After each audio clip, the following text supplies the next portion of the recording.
মজা তো ওই সময় আসবে যখন জান্নাতের ভিতরে আল্লাহ সবাইকে আল্লাহর প্রথম দিদার যেদিন হবে, পর্দা সরবে, ঘোষণা হবে, ও জান্নাতীরা আল্লাহ তোমাদেরকে দিদার দিতে চায়, দর্শন দিতে চায়।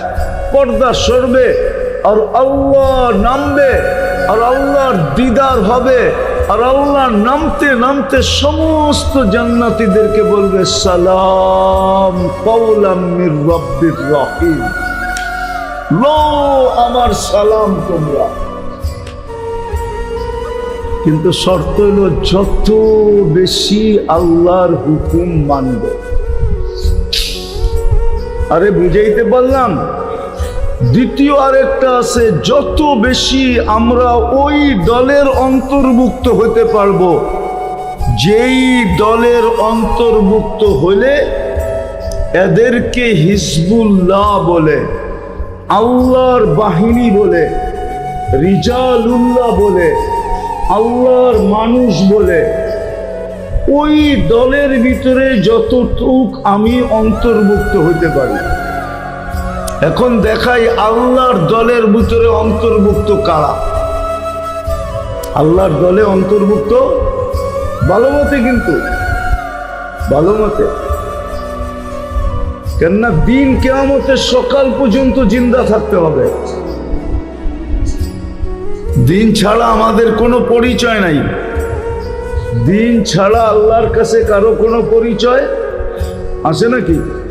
ওমান ইয়াবতাগি গায়রাল ইসলামি দীনান ফালান ইউকবালা মিনহু, আল্লাহ নিজেই বলে দিছে দিন ছাড়া আমার কাছে কোনো পরিচয়।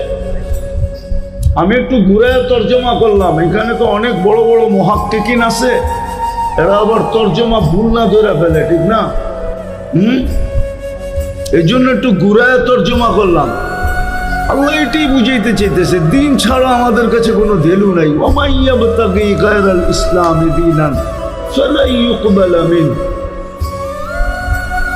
দিন ছাড়া আমাদের কাছে জুতা সমানও ভ্যালু নাই, কোনো ভ্যালু নাই। দিন আমাদের ভ্যালু।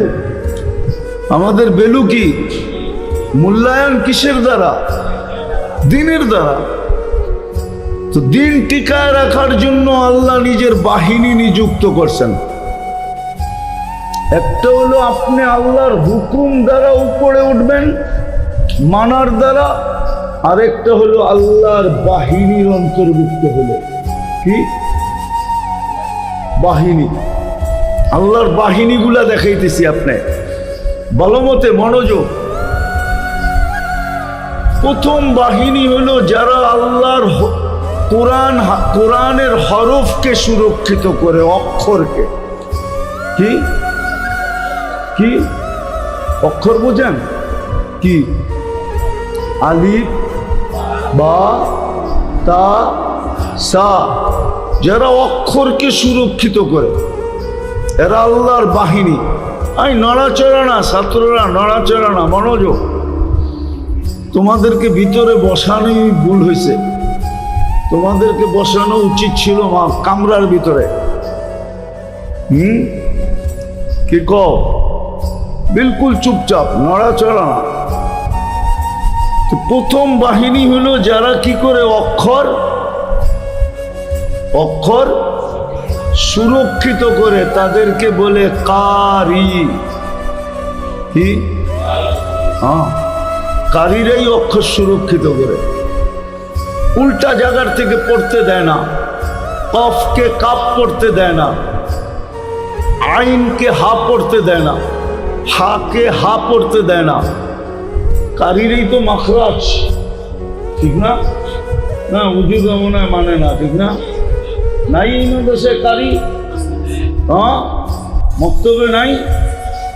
প্রথম বাহিনী হলো অক্ষর যারা সুরক্ষিত করে। দ্বিতীয় বাহিনী হলো শব্দ যারা সুরক্ষিত করে, এরা হলো হাফেজ।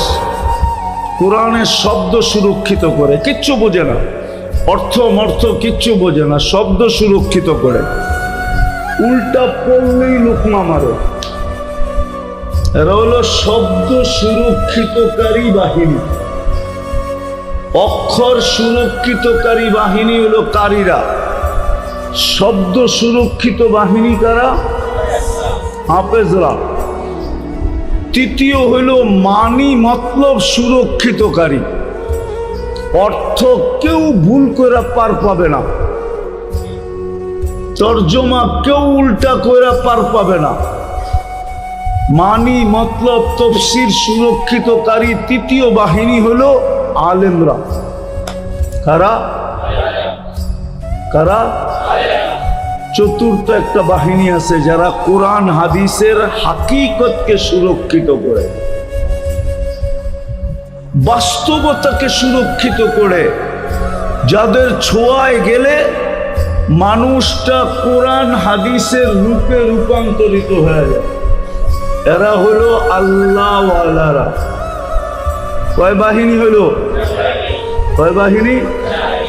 আরেকটা বাহিনী আছে যাদেরকে কোরআন হুকুম দিছে, ইনতানসুরুল্লাহ ইয়ানসুরকুম। ইনতানসুরুল্লাহ, আরেকটা আয়াত আছে বুঝা গেছি, ইনতানসুরুল্লাহ ইয়ানসুরকুম। আরেকটা আয়াত আছে আল্লাহর দ্বীনের সাহায্য করো। কি জানি?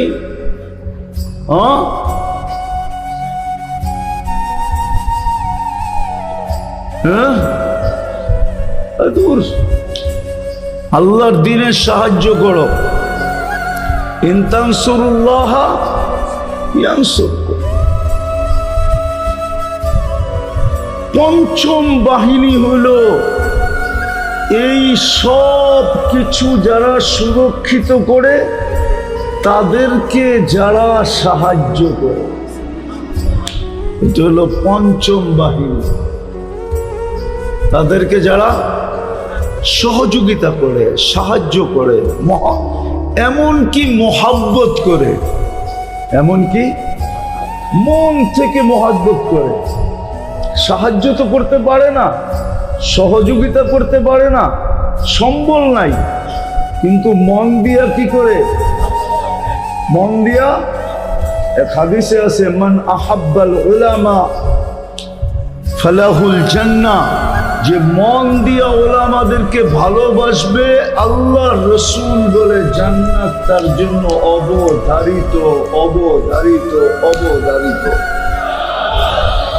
সে জান্নাতি।